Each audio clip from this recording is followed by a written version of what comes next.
and welcome to Killer Queens, a true crime podcast. I'm your host, Torella. And I'm your better, prettier, younger host, Tori. We're sisters who are obsessed with true crime. And love gal-palin with you about cases. You can expect the occasional curse word, lots of Friends quotes, and all the 90s nostalgia. To get in on the conversation, check us out at killerqueenspodcast.com. You can also find us on Instagram and Facebook at Killer Queens Podcast, and we're on YouTube at Killer Queens, a true crime podcast. Okay, y'all, grab your Capri Suns or your Surge, and let's talk about some true crime. All right, welcome back to Killer Queens, a true crime podcast. We are doing episode 2 of Madeleine McCann, and if you aren't on the Patreon, which is totally fine, you've gotten it just the very next day. So here you are. Yeah, this is like super unusual for us, but this one was supposed to just be a one-parter, but it's a big case. So we could not shut up enough to make it just one part. So we had to do 2. Sometimes you got to do 2. Sometimes you got to do 2. However, while we're on the subject, if you're not part of the Patreon, we have, just going to Google the bitch real quick. Give it a quick Goog. Killer Queens. I'm going to see how many bonus episodes there are. So it says, become a patron to unlock 203 exclusive posts. That's a lot of posts.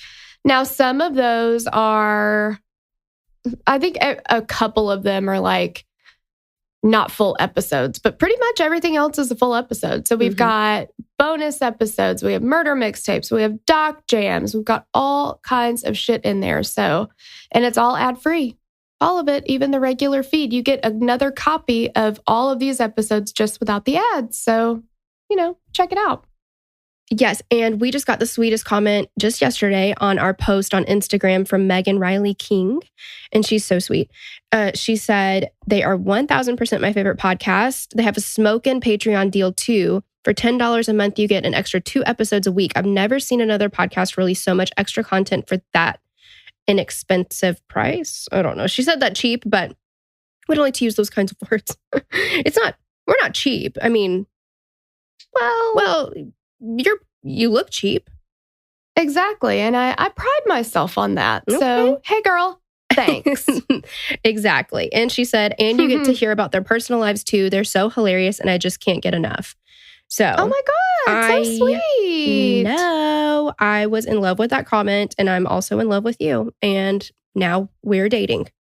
Yep. You complete us. That's so sweet. Well, I appreciate the appreciation because we do work our little buns off. I know mine are almost non-existent. Well, that's called squats, but that's for another day. Truth be told, they never were there, but yeah, that's fine. Just kidding. You can have some of mine. All right. So yeah, there are reasons. Yes. There are reasons. So should we get into it? Do you feel like we've covered enough ground here? I think so. Okay. We should. So where we left off, pretty much nothing was happening, unfortunately.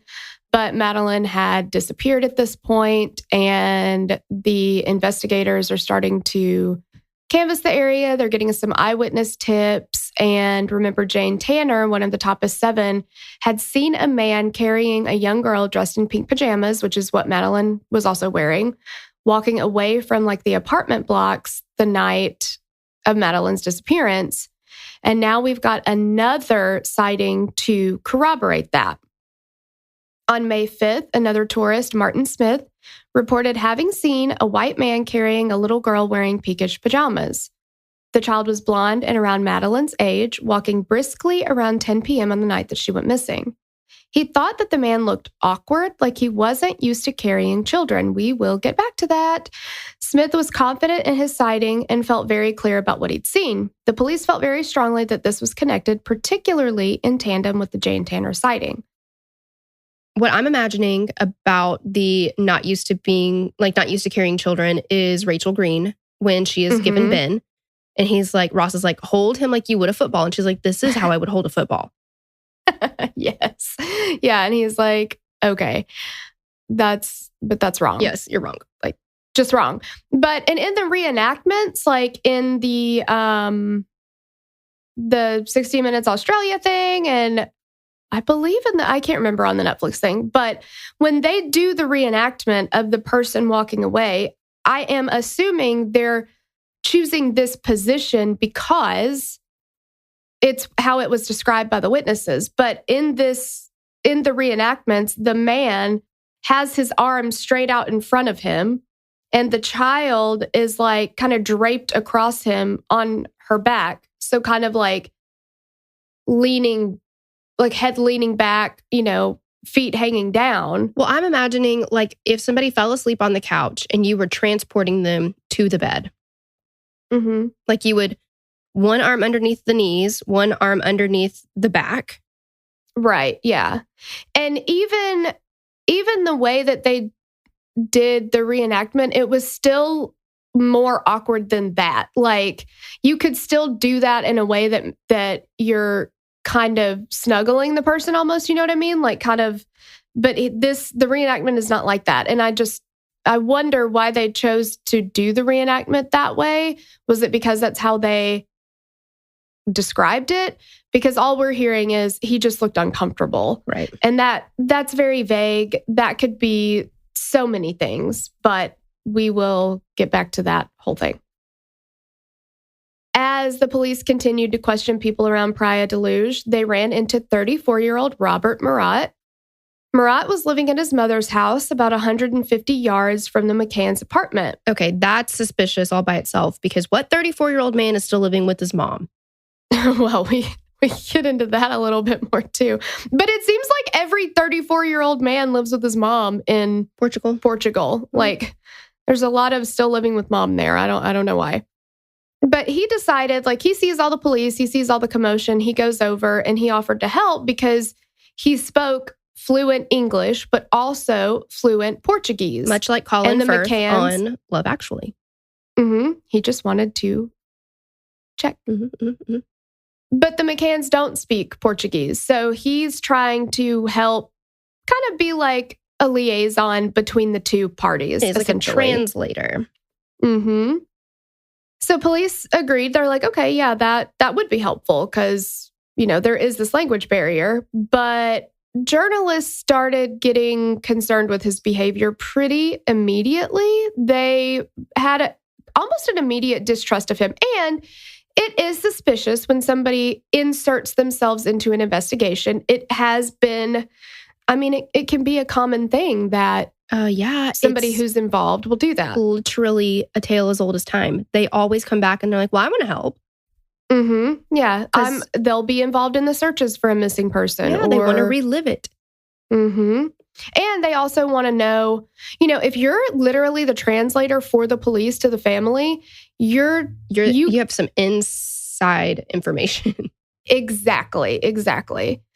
They received a tip telling them that they should dive deeper into Murat, that he may not be the helpful translator that he appeared to be. I'm just going to say that I called it immediately because, again, there's rat in his name, and I feel like that's not on accident. Oh my gosh. Wow, I didn't even think about that. Because I was thinking it was pronounced Murat, so I was just like, what's a rot? Mm-hmm. It's a small rodent. Sometimes a big rodent. Vermin. It's exactly. Vermin. Yeah. In hopes of obtaining more concrete evidence against Murat, police asked Jane Tanner for her help. This is absolutely ludicrous. Bonkers, batshit crazy. Yeah. Okay. Botched. It's a botched job.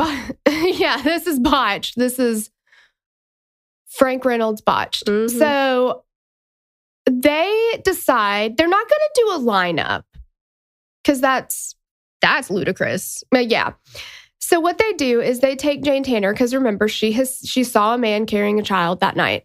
They're like, we wonder if it was Robert Murat. So what we're going to do is single him out completely. And we're going to ask you, is this the man you saw? So we're going to get in a white van unmarked. We're going to park on the street. And then you're going to watch him cross the street and tell us if that's the guy that you saw.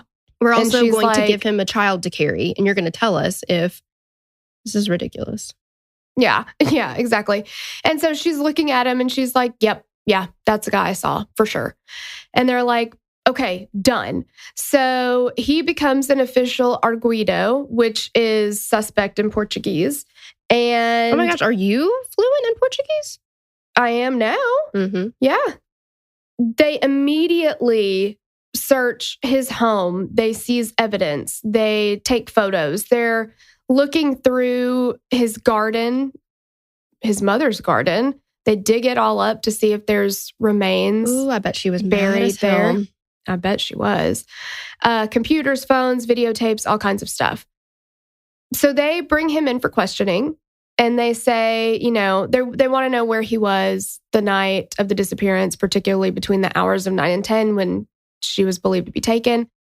And he's like, well, I was home and I was in my mom's kitchen. We stayed up pretty much talking all night. And the police officer was like, that's so stupid. Who stays in their mother's kitchen all night long? And they're like, that's obviously a lie. Nobody talks to their mom that long. And he's like, well, I do. We're very close. And they're like, erroneous. That can't even possibly happen. Like, Right. The end of it. But they never found any evidence that tied him to the case in any way, shape, or form. He was still a suspect to them, but they just could not find anything to tie him in at all. Yeah, and you know why? Because the heart wants what it wants. If you want someone to be a suspect that badly, and you have a eyewitness that's like really wanting to bust this case wide open and solve it, I feel like it's not credible and it's irresponsible to play it the way that they played it. 100%. Like, if you're going to do a lineup, you bring in multiple people. Well, you just and said you don't a leave lineup. them. Yeah, exactly. Like, that's the... yeah. Yeah, you don't like follow some random person and be like, look how weird he is. Do you feel like he's weird too? I feel like he's weird. Yeah. We're only going to give you one option. Yes or no, is this the guy? And it's like, I can't even. I just can't even. 16 days after Madeleine's disappearance, Jerry and Kate remain frustrated with the lack of movement in the search for their daughter. Fearing the story would lose steam and fall to the back of people's minds, the couple started Madeleine's Fund to get donations in order to keep the investigation moving. They created a website where people could post clues, sightings, or information. And apparently, I mean, that website, and this is 2007, so it's not like going on to like Wix or Squarespace and putting up a website. Like, it was not easy to build a website at that time. But they did, and it got like 6 million hits or something the first day. I mean, This was such a huge story all over the entire world. This was not just in Britain. This was not just in Portugal. This was everywhere. So they're getting sightings from everywhere. Everybody thinks that they are seeing this little girl. And they did have one sighting in Morocco. And the investigators gave a little more weight to this because you could get to Marrakesh, which was the city that the sighting was in, pretty easily from Portugal. They kind of dismissed or put at the bottom of the list sightings from places like Australia. You know, that would be much more difficult to get to. But we're talking about somewhere that's very easily accessed. So they're like, okay, let's check that out. So this couple at a gas station, they were on holiday in Morocco. They see a little girl with a man that looks similar to Madeleine. They said she had green eyes and blonde hair. And this is a week after she disappeared. And the woman who thought that she saw her said she had a little sad look on her face. And she heard the little girl ask the man, can we see mommy now? So the police go to this gas station. But of course, by the time they get there, the security footage had been taped over. What is the point of having security footage if you're just going to turn around and tape over it? Yeah, it reminds me of whenever I used to tape the NSYNC Disney Channel concert and be like, do not tape over this. And then boom, it gets taped over by like, I don't even know what. And then it's gone to ever. Gone to ever. Yeah. What is the point of having them if you're not going to keep it? Like, the majority of the time, I don't know, probably at every single gas station, if you added it up, like 99.9% of the time, they don't need it. You know, nobody ever comes back for it. But that's why you have it, because sometimes you do need it. Exactly. Otherwise, what is the point of filming it? Yeah. Like, and if you're going to tape over it like every 24 hours or even every like week or whatever, it's like a lot of times, you know, investigations just take longer than that. So it's just so frustrating. There has to be a better way, but I understand back in 2007 or whenever this happened. Sure. Yeah, these are physical videotapes. Yes. I guess. What are you supposed to do with all these tapes? Yeah. I get it, but it's still, it's frustrating when you are learning about it. Well, because it's literally, I can't think of a case. I'm sure that we've covered a case where security footage has still been there. I just can't think of one. It's way more common for them to be like the cameras weren't working or... Yeah, I feel like 90% of the time, 99% of the time, it's like when we do have access to surveillance video, it's not there or the camera didn't work. Exactly. I wonder how mad the Portuguese police were knowing that the McCanns were like taking this into their own hands, because they're very like keeping everything close to the vest type of thing. So I wonder if they were like, okay, this is not, you guys need to hush. We are doing our jobs over here. Oh, I'm sure. On June 10th, Kate and Jerry head to Morocco in hopes of finding Madeleine, knowing that a young girl with light eyes, light hair, and fair skin would stand out there. But unfortunately, they never found anything to not necessarily corroborate. I'm sure that couple saw a little girl that looked like Madeleine, but they never found any evidence that Madeleine was in Morocco. So police are just getting nowhere. Every lead is kind of turning out to be a dead end, and they kind of go back to the beginning, like Hillary Duff style. Sure. And they think about Kate's statement about the condition of the window when she checked the room and Jane Tanner's sighting. So now they're thinking, because remember, she said the window was wide open, and they're saying, no, it wasn't open. And the bed looked like nobody had slept in it, and her blanket was folded, and like all these things. So now they're starting to ask, was Madeleine alive when she left that apartment? And was her family involved? Now, why they didn't start there? I mean, you definitely need to, you don't want to lose time by focusing on the family when a child is missing. But usually investigations start as, you know, close to home and then they branch out. It's interesting that, I don't know, the whole thing just seems jumbled. You know what I mean? Oh, yeah, like, definitely. They're all over the place. So they bring dogs in, police dogs, and these are British police dogs. Eddie and Keela were both Springer Spaniels that had a very high success rate in detecting blood and human remains. So Eddie was the cadaver dog, and he is supposed to only alert to the scent of human remains. Keela is a blood dog. She only alerts to even a faint scent of human blood. They bring them to apartment 5A. They let Eddie in first, and they just let him go where he's going to go. He alerted on a wardrobe in Jerry and Kate's room, which is where they had kept just like their luggage, essentially. He also alerted on the floor behind a sofa and on the curtains on the window behind the sofa. So after he does his thing, they get him out, and then they let Keela in, and same thing, just let her, you know, wherever her little sniffer takes her, basically. She showed great interest in the area behind the couch. They're both hitting on that area. Then they bring them into an underground car park. They lined up 10 cars. So this is a lineup. Yeah, this is in fact a lineup. So they line up 10 cars. The dogs both hit on only one car, and it was the car that the McCanns had rented 25 days after Madeleine disappeared. Eddie, which is the cadaver dog, alerted to the lower part of the driver's door. Keela, who was brought in the following day, alerted to the same vehicle.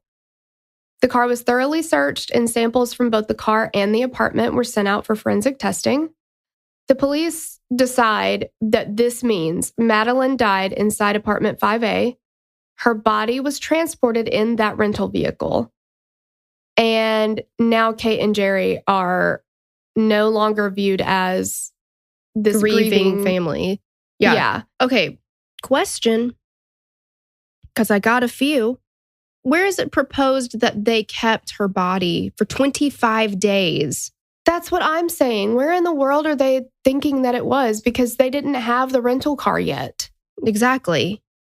Maybe under the bush that they thought she was sleeping under? Like, where would they have kept her? That's just goddamn ridiculous. And everybody was in and out of that apartment. Like, yeah, if they were hiding her body somewhere in there, they would have found it.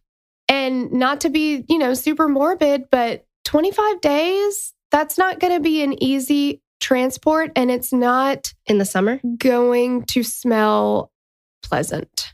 Right? I mean, you're talking about 25 days of, decomp. Mm-hmm. And especially if you're outside. Yeah, I don't get it. I don't buy it, but I feel like I don't want to take a shot at the Portuguese police, but they are grasping at straws so badly that it's like, I don't know. I would not be surprised if they were like, well, it must have been a werewolf. Like, I mean, I don't know. Mm-hmm. It's just ridiculous. Yeah. And look, like I know that police dogs or cadaver dogs can be helpful in investigations, but I do not, if that's the only evidence that you have, then that's a wash. Like, because they hit on this stuff, they send it out for testing, but none of it comes back as the evidence they're hoping to find. So you can't use that as your only, like, okay, well, then they did it. Right. You have to have evidence to back that up. Exactly. And there's not any. So it's irresponsible. Mm-hmm. And at this point, it's not just the police that are suspicious of them. Now the public is turning on them. Well, and like you said, this is so Who Killed Little Gregory. Yes, so much. Like it follows almost the exact same pattern. It's insane. And I wonder, I'm sure that the Portuguese police were like, boom, nailed it. We totally cracked this case. We're amazing.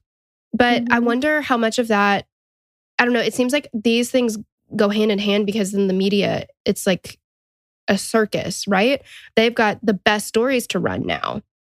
Mm-hmm. Oh. Exactly. Yeah. It's just like in Who Killed Little Gregory when the one journalist was like, wouldn't it be so great if it turned out to be the mom that killed him? Like, how many newspapers would we sell?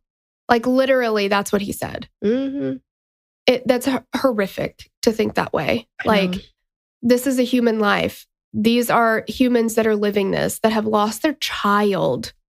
Ugh, I just can't. And I'm thinking about because we're covering The Devil You Know right now. And when we talked about episode 3 last week, and you said this would be different if it was a work of fiction. You can sensationalize a story like that. That is fine. But these are actual people with actual lives. And this is a little girl who is missing. Yes. Yeah. And these are people living a nightmare. Exactly. Yeah. It's horrible. So Amaral is like, well, now that I think about it, the McCanns have been odd since day one. Their behavior of course. doesn't match. I cannot. The Portuguese police, I know, said that they were initially suspicious due to Kate's actions as soon as she found that her daughter had disappeared.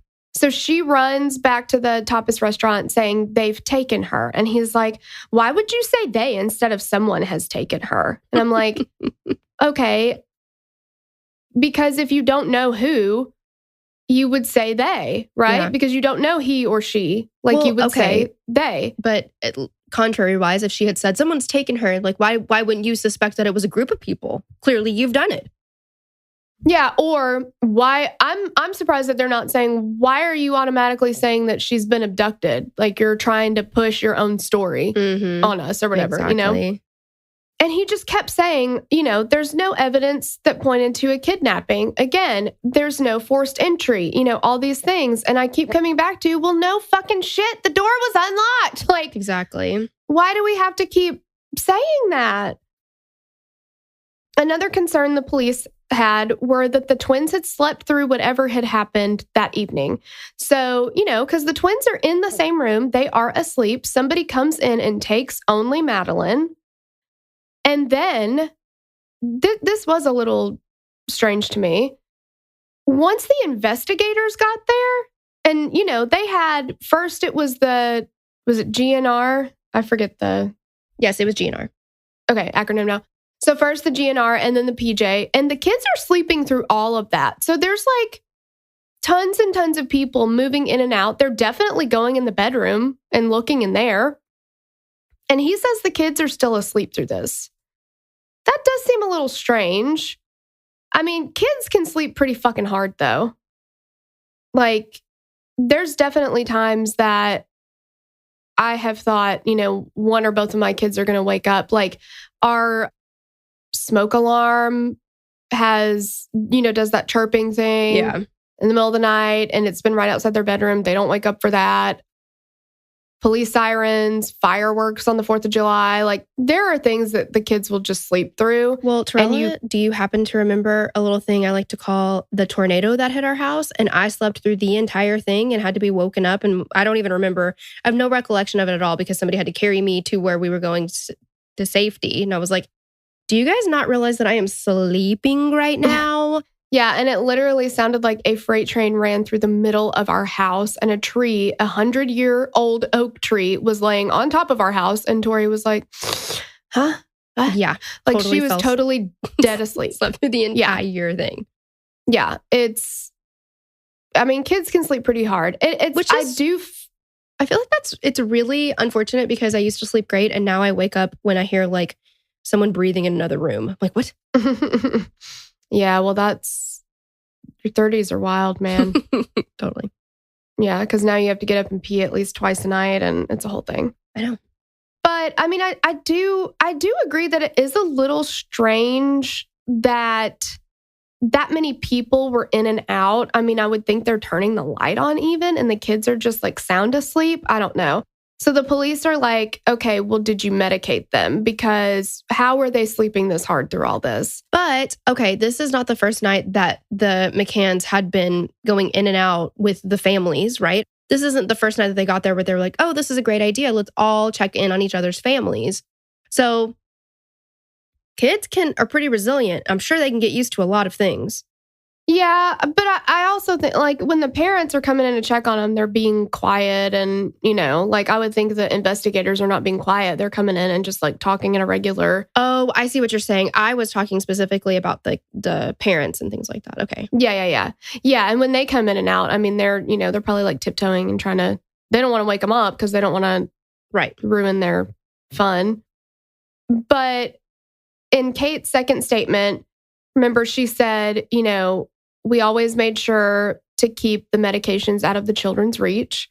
One of the medications that they had with them was Calpol, which is apparently just another brand name for like Tylenol here. They said, though, Calpol is a medication used often in Britain for children when they're being fussy. It's directed towards aches and pains, but many parents reportedly give it to help soothe children and help them sleep. So at first I thought it was like, I mean, I don't know it because they kept saying that you could give it to your kid to help them sleep. But I think the reason it helps them sleep is because, like, say they're teething and they're fussy and they're hurting, and then you give them a dose of Tylenol, Motrin, Calpol, whatever it is. I know in the UK, it's paracetamol is also Tylenol or Tylenol. Mm-hmm. Like, and I'm probably saying that wrong, but it's the equivalent of acetaminophen here or something, right? Yes.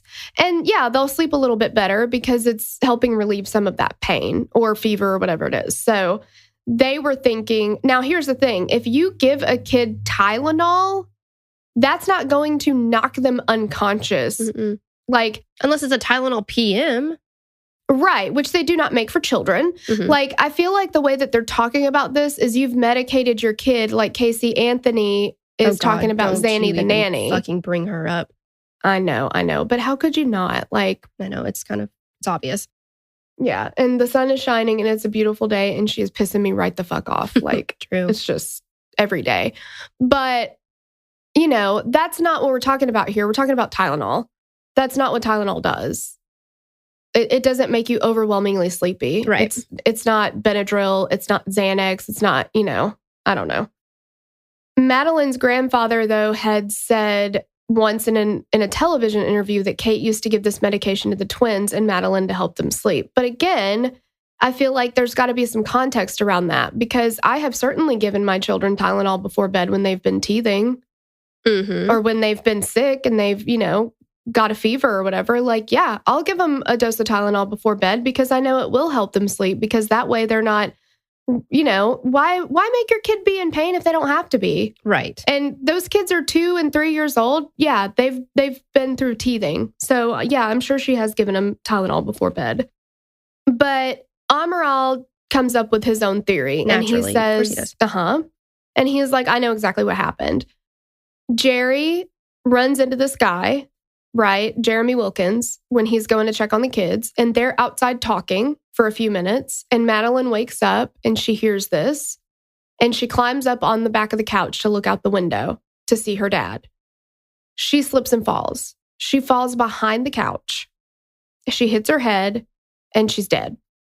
And so Jerry comes in the house and he's like, oh shit, she's fallen. We're going to get in trouble for this. So I'm going to hide her body for now.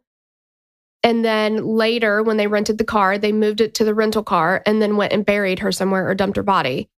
And that when Kate came, Kate's in on it too, because when she came to check on the kids at the time that she said Madeleine's gone, she was just acting because she already knew this. And I'm like, okay. When did Jerry tell her? They're all together.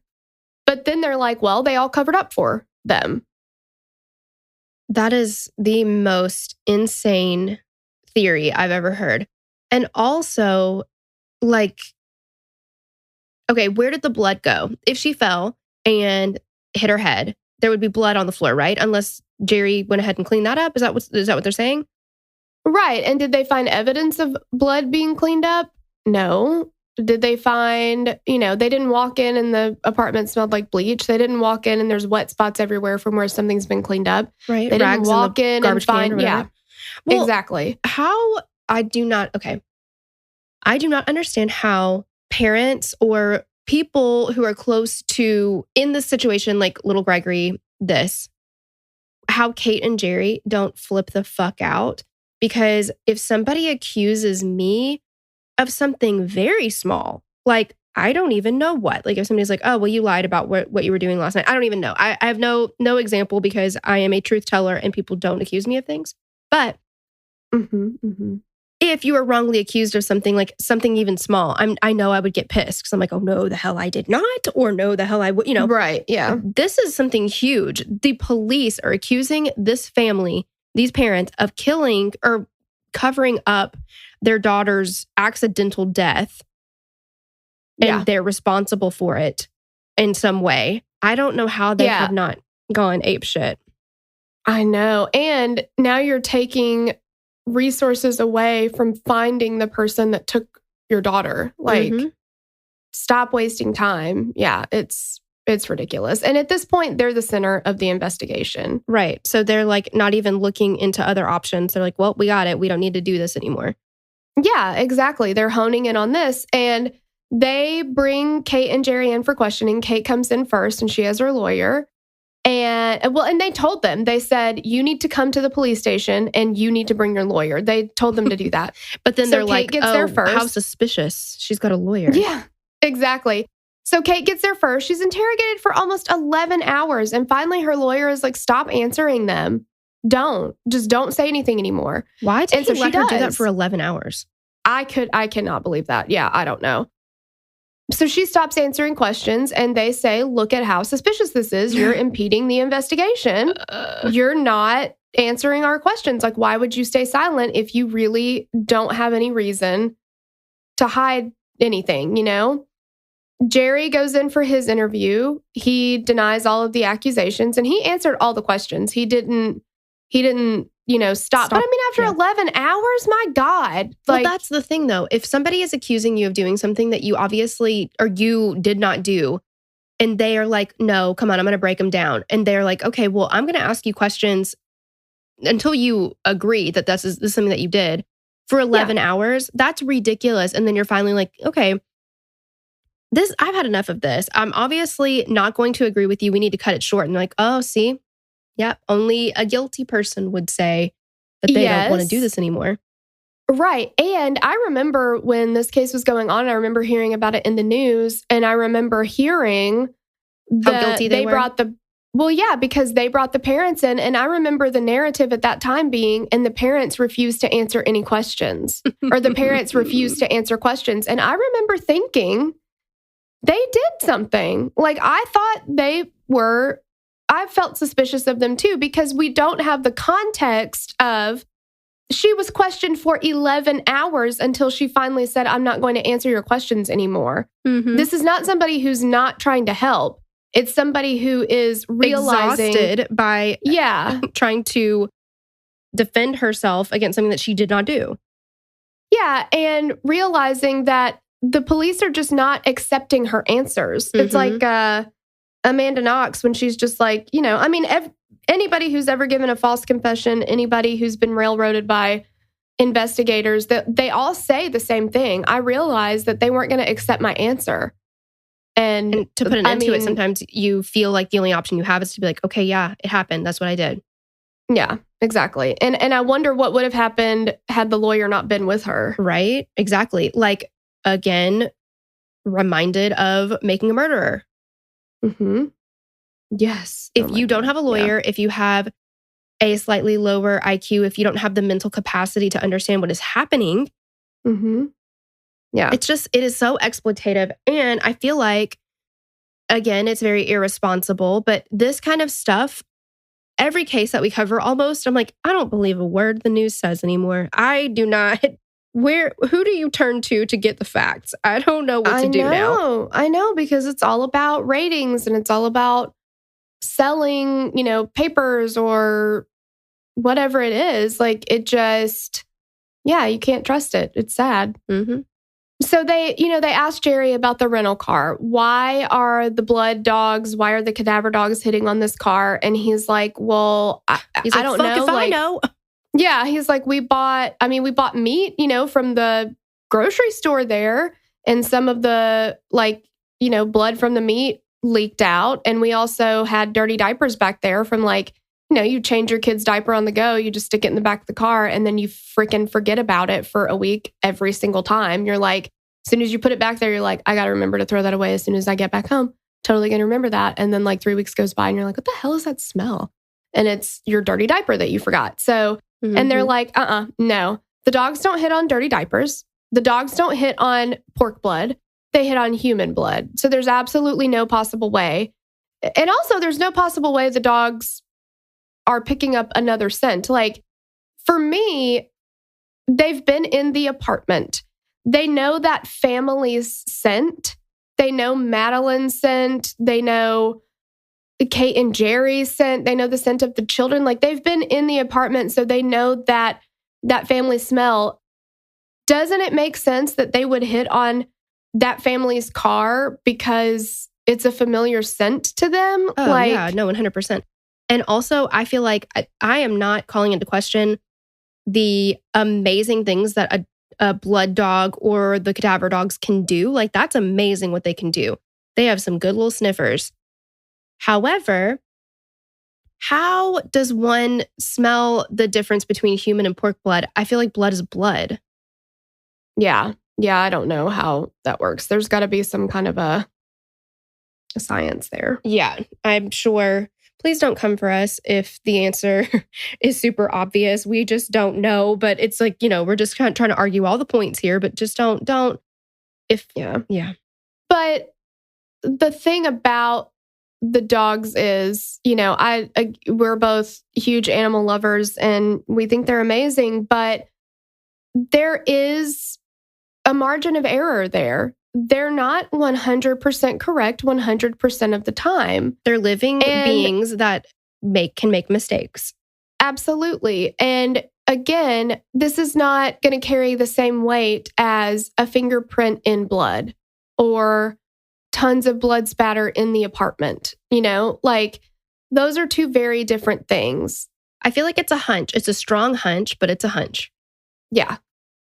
So they take this and they say, Kate and Jerry are now Arguidos. Yeah. Lock them up, throw away the key. Clearly they did it. Yeah. And, friends and family are like, they're such a loving couple. They love their kids. They're such great parents. Like, why only Madeleine? They have 2 other kids. Yeah, that doesn't make sense either. Why just the one child? I mean, the whole thing just doesn't check out to me because I do not believe the whole, I don't believe any of it. We'll just move on. I could go into this all day long. I don't believe it. Yeah. So this is when the onset of worldwide blame comes down on the McCanns. Because again, we talked about this is not just a local case. This is the entire world. And so now the entire world is against them and they don't believe them and they no longer support them. The press crucified the couple for leaving their children in an unlocked apartment while they went to dinner when the resort offered a child watch service for free. That is not ideal. But what the McCanns said was the reason that they didn't bring them back to the kids' club during their dinner time was that it was the kids' bedtime. Yeah, they were sleeping. I get that. Yeah. I think that, you could argue things could have been done differently. You could do that with anything. I wouldn't have done that. Well, okay, but this is what happened. Doesn't make them bad parents. And also, I think that there has got to be they have to have had, and with Amanda Knox, whoever is in these huge worldwide stories, they've got to go through some extensive therapy for having to deal with the onslaught of the world hating them. Sure. And look, they did make a bad decision by leaving the apartments unlocked, leaving all of their kids in there. The other couples that traveled with them are very lucky that it wasn't their child. I am sure that Kate and Jerry beat themselves up every single day and wish that they had done anything other than that. Like, they made a mistake. It was a tragic mistake. It was a huge mistake. It was a lapse of judgment or whatever you want to say. They let their guard down. But I'm sure that they are paying for that mistake the rest of their lives. Mm-hmm. They are receiving a life sentence for that. And I guarantee every single day they wish that they had not made that choice. Mm-hmm. I mean, we do have to show some grace to other people. There's so many times that, tragic stuff happens and the world descends on people, especially now with social media. Why did you do that? Why did you, you can't tell me that you've never made a mistake. It's just exactly. We have to look at things and say we're human. Yeah, exactly. And I feel like in a time of crisis, in a time of tragedy, what people don't need is a million other juries trying them when they are living it. Like, you don't need that. That's just cruel. Yeah. And if we looked at, parenthood is a thing that you're never going to get right anyway. It doesn't come with a handbook, right? As far as I know. Right. No, I wish it did. It's literally like, I remember when I was in the hospital right after we had Ben, which is our first kid, I was like, this is literally like the only thing that you don't have to have like a prerequisite for, and you just get to do it. And nobody says you can't. Like, nobody is like, are you qualified for this? Like, they just give you your child and say best wishes, and they don't give you a manual and they don't tell you what to do. You just figure it out. Like, it's really difficult, but no matter what choices you make as a parent, somebody is going to tell you that it's the wrong choice. Somebody knows better. If you breastfeed, somebody's going to tell you that you shouldn't. If you bottle feed, somebody's going to tell you that you shouldn't. There's so much shaming out there of parents, and it's absolutely ridiculous. These parents were not abusive. They made a mistake. If we put every single parent under a magnifying glass, I'm sure that, people would look at me and say, I've already had people give me shit for the fact that I work from home and I still have my kids in an in-home daycare, that I don't keep my kids home with me. Like, I've been shamed for that. My kids have their own tablets. They don't have them 24/7, but I'm sure that people would say I let my kids have too much screen time. There's all kinds of stuff, and people just crucify you for everything. It's like, again, let's give each other some grace. There's just so much pressure on parents already, I feel like, and I think we continue to feel a lot of pressure. And I mean, anxiety is through the roof these days. It all is hand in hand to me. Yes, I agree 100%. I'm not a parent, but I cannot imagine what that's like. And I feel like we live in a society where you cannot agree to disagree. I think that it's just like, mind your own business. I don't know, everybody's doing the best that they can, hopefully. Like, let's just give them that. Right. Yeah. We said earlier that Kate and Jerry were like, we're not leaving Portugal until we find Madeleine. Like, we're not leaving Portugal without our daughter.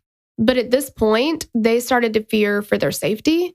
They started to fear for their children's safety because everybody was coming down on them. Everybody had turned on them. So they ended up going back to England. And they also thought they'd end up being imprisoned if they stayed there. And then what would they do? Their 2 children are still there. So everybody, this just made them look worse, right? People are saying, well, they said they weren't going to leave without her. Now look, they're leaving without her. They must know that they must know where she is, or that she's not coming back, or, whatever.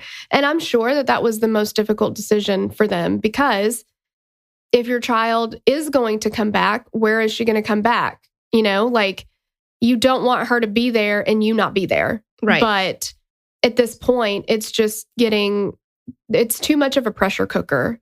And they had to go back. And the Portuguese police and the media created this pressure cooker and this perfect storm. And then they blamed the McCanns for it. Yeah. Yeah. They televised the whole thing. I mean, watching them try to just get in their car to drive to the airport I felt claustrophobic watching it. There's so many people. It's insane. And then when they get back home, they're getting off of the airplane and they're walking down, and this is televised as well. Both of the kids apparently fell asleep on the plane ride, which I'm sure they did. That's what happens. But Jerry walks off of the plane. He's like exiting. He's carrying one of the children who is asleep. And so Martin Smith, the person who had seen a guy, walking away, carrying a child in a very uncomfortable way the night of the abduction disappearance, sees this on the news. And he says, oh my God, that's who I saw carrying the child away. Because he's carrying the child exactly the same way that I saw the man carrying the child that night. And I looked at that and said, he's carrying his child exactly like every single parent who gets their child out of bed. Like, if we go on a trip or whatever, and we're going to leave at like 2 a.m. so that we don't have to drive 8 hours with the kids in the car during the day.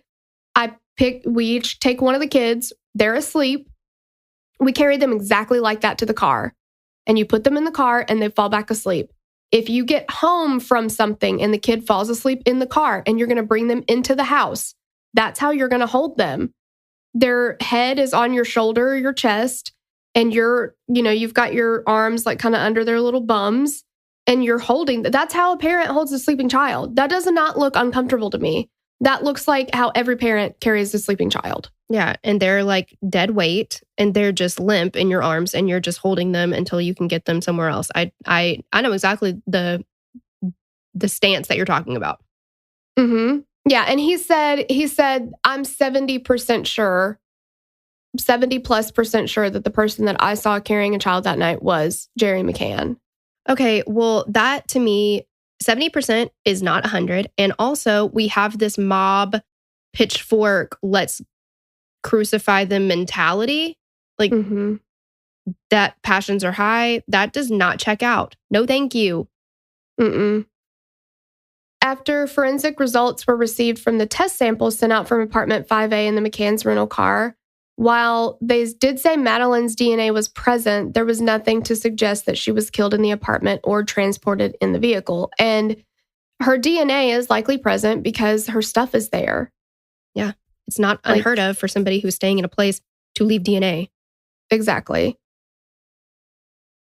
But Amaral had built his theory beginning with the cadaver and blood dog, but the forensic evidence didn't support it. And so he's pretty disappointed. He's pissed, honestly, because he really thought that this was going to come back and there was going to be blood in that car and it was going to be Madeleine's blood. And that didn't happen. So he was looking for that forensic evidence. Again, he's not following where the evidence leads him. He's trying to make that evidence fit what he already believes is the narrative, which is the big, fat, opposite way you're supposed to do it.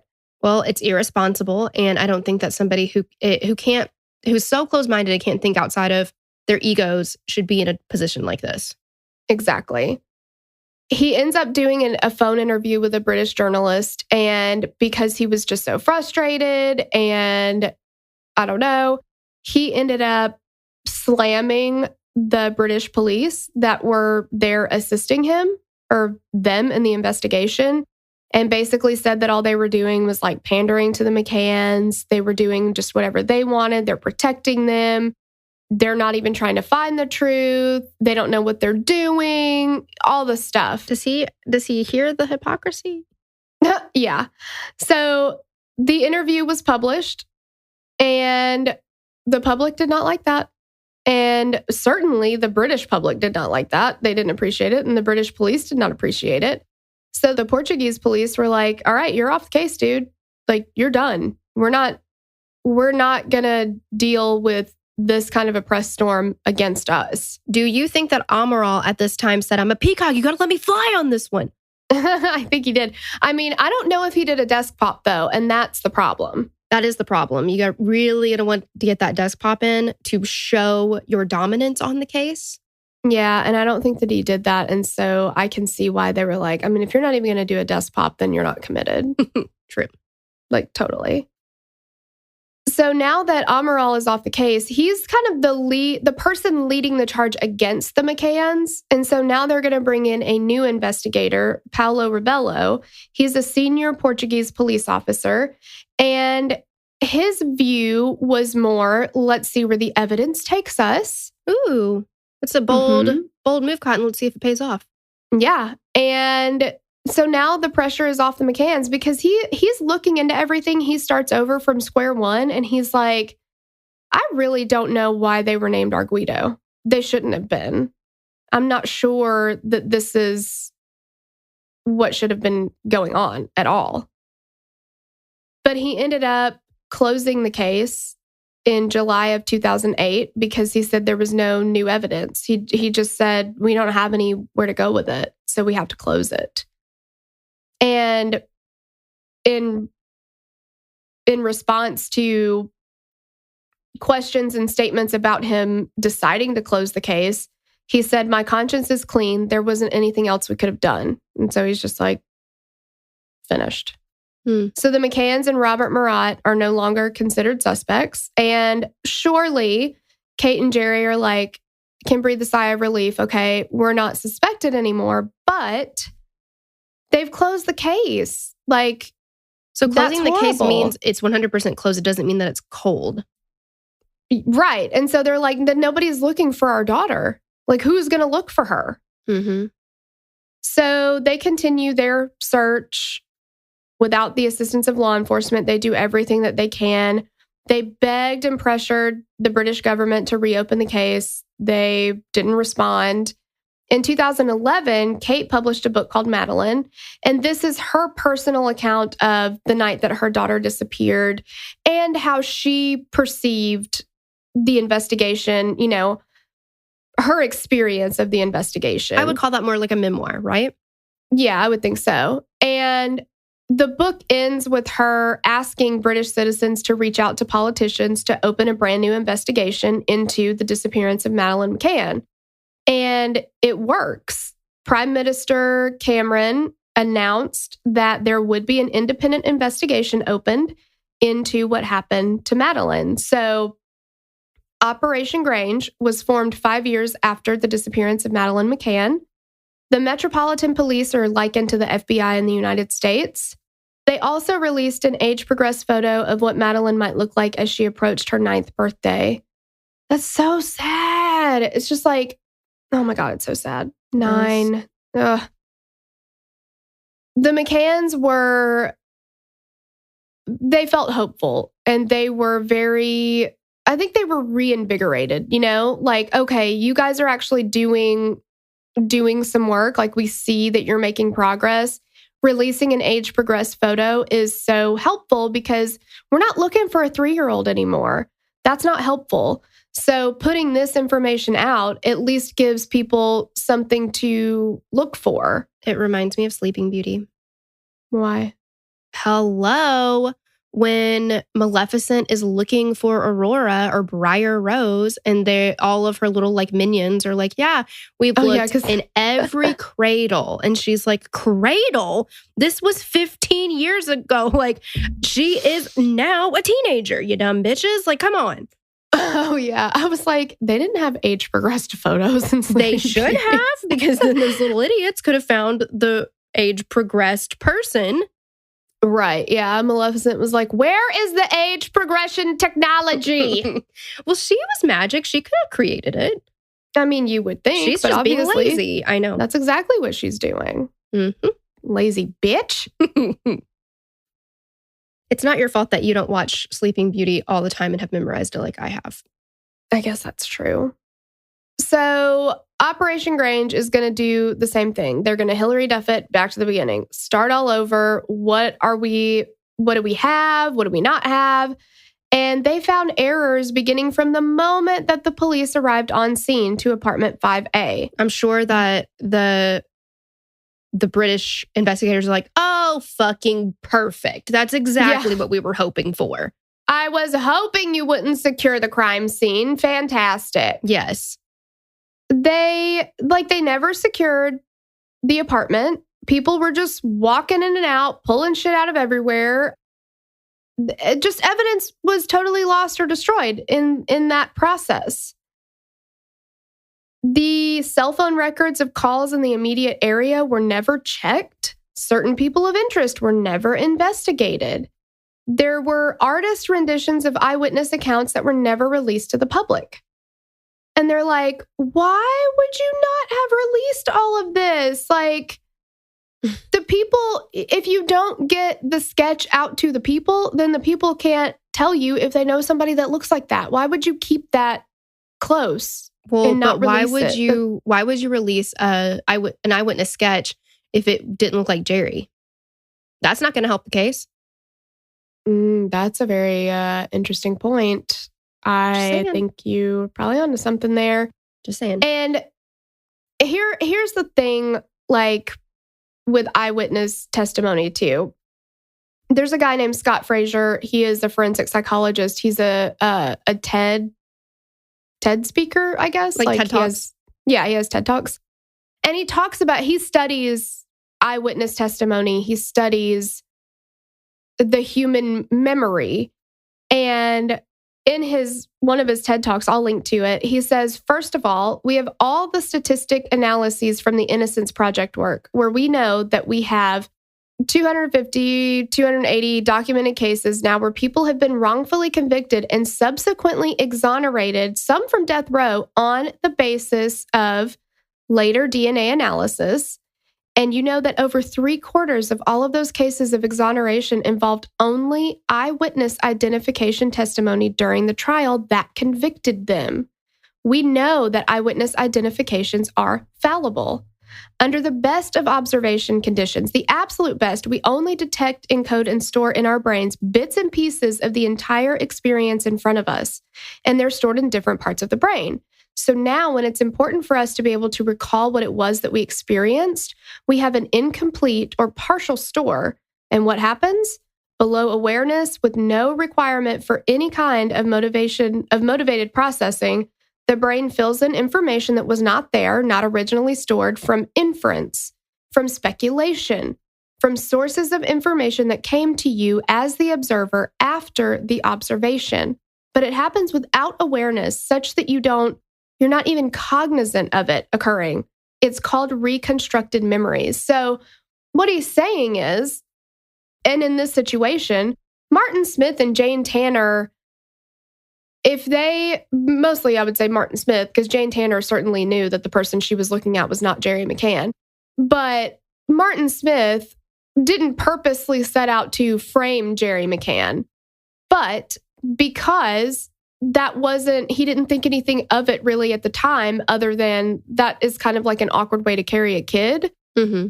It wasn't that big of a deal for him. And then later, when he has to give all this information and he's got to give a sketch artist, like, what does his nose look like? What does his eyes look like? All this stuff. Who was it? Do you recognize him? Then later he sees Jerry McCann and he's seen all this news coverage of the McCanns and all this stuff. His brain filled that in. It's how your brain works. Like if there's gaps, your brain wants to complete that. It wants to close the loop. Well, I mean, it's the exact same thing as when you're a little kid and you've heard stories about yourself and you're like, I remember that. No, you don't. Mm-hmm. People have told you that.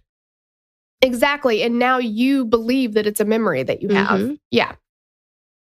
After sifting through the evidence, Operation Grange made an announcement. So their kind of lead inspector was Andrew Redwood, and he said they'd identified 38 different persons of interest from a number of European countries, and he stated that there is no clear definitive proof that Madeleine McCann is dead. The fact that they have 38 different persons of interest when before they went from 1 to 3, well, 1 to 2 because they dropped the first one, and then they were like, that's it.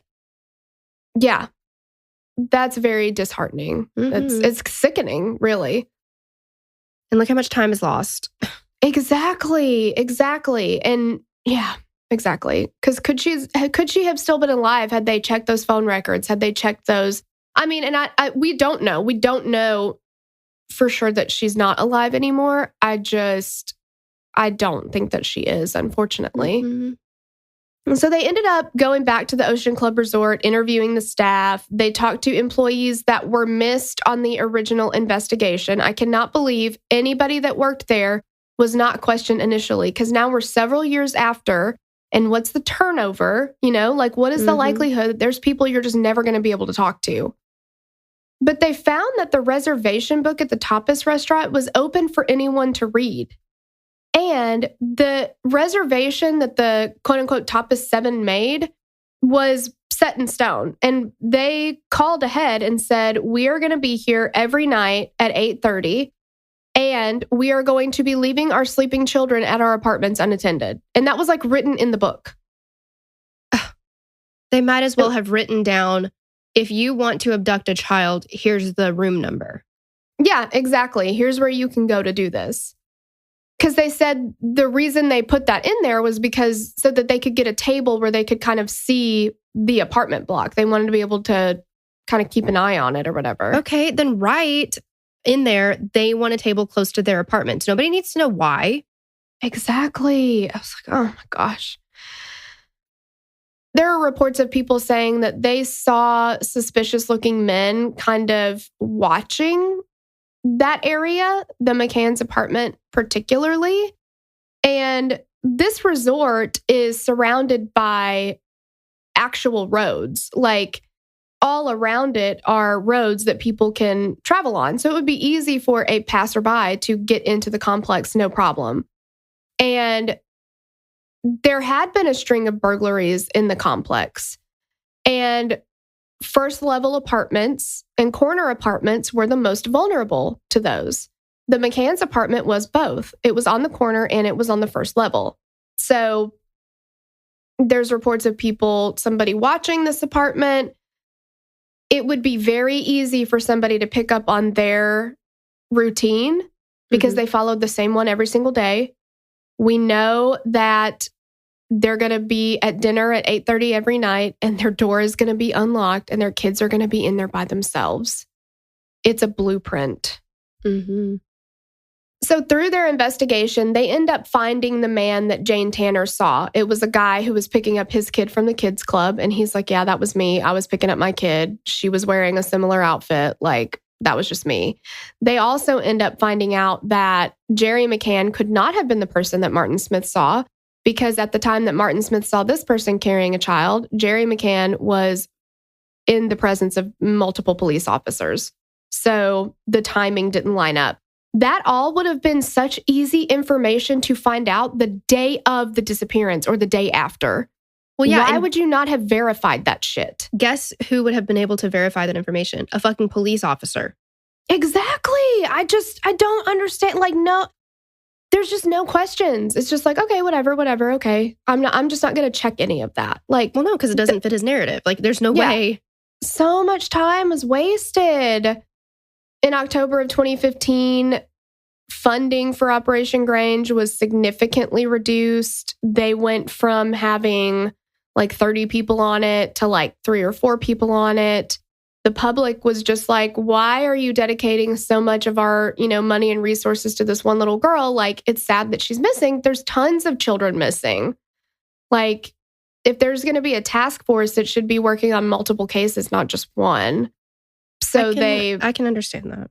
Yeah, I can understand that too. I mean, obviously to the McCanns, if it's your child, you definitely want to hone in on it. But there are many, many, unfortunately, missing children. So I definitely understand.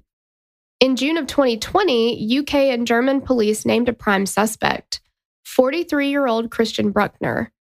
At the time the police named him as a suspect, Bruckner, a German man, was serving a jail sentence for the rape of a 72-year-old woman. In 2005, Bruckner raped and tortured an elderly woman in her apartment for hours, beating her with a metal rod. The location of the apartment where she was attacked was in Praia de Luz, not far from the Ocean Club Resort where the McCanns had vacationed 2 years later. Bruckner videotaped the entire attack. At the time, the case went unsolved. Between the years of 1995 and 2017, Bruckner drifted between Praia de Luz and Germany, preying on tourists and breaking into holiday homes and hotels. Mark Hoffman, a Berlin-based crime and intelligence analyst who studied Bruckner, called him a serial offender and a psychopath. Also, side note, Mark Hoffman only calls him Christian B. He never calls him Bruckner, and he never calls him Christian Bruckner. It's only Christian B. Yeah, I think it's because when I looked up some articles too, they also refer to him as Christian B. So I don't know if like legally in that area, they won't release the full name until somebody's been like charged or whatever or convicted. But yeah, because the 60 Minutes Australia was like, fuck that, we're releasing his whole name. Yeah, exactly. So I don't care. But he said his actions were all about violence and control. And a lot of people were like, okay, well, this can't be the same guy because his rape was of an elderly woman and Madeleine is a 3-year-old girl. And Hoffman is saying it actually makes perfect sense and they go hand in hand. He doesn't care. He's about opportunity. A lot like Israel Keys. Israel Keys was, very much like, when he talked about some of the victims that he chose, he was like, no, that's not my ideal. But it was who was available and it was who was there and when nobody else was around. Like, that was my pickings for the day, which sounds horrible. Like it is, but I think if you are that kind of person, you take what you can get. Yeah. And that's exactly what Bruckner does. He will just, whoever he feels is vulnerable is who he's going to go after. The age doesn't matter. I don't know if gender matters to him, but I certainly know that age doesn't matter. He's just going to take what he can get. Mm-hmm. So that 2005 rape went unsolved for many years. And in 2019, DNA evidence ended up leading to his conviction and he was put in jail. Until then, Praia de Luz police knew nothing of Bruckner and the danger he posed to the community. He had multiple charges of crimes against children in Germany and was a known sex offender.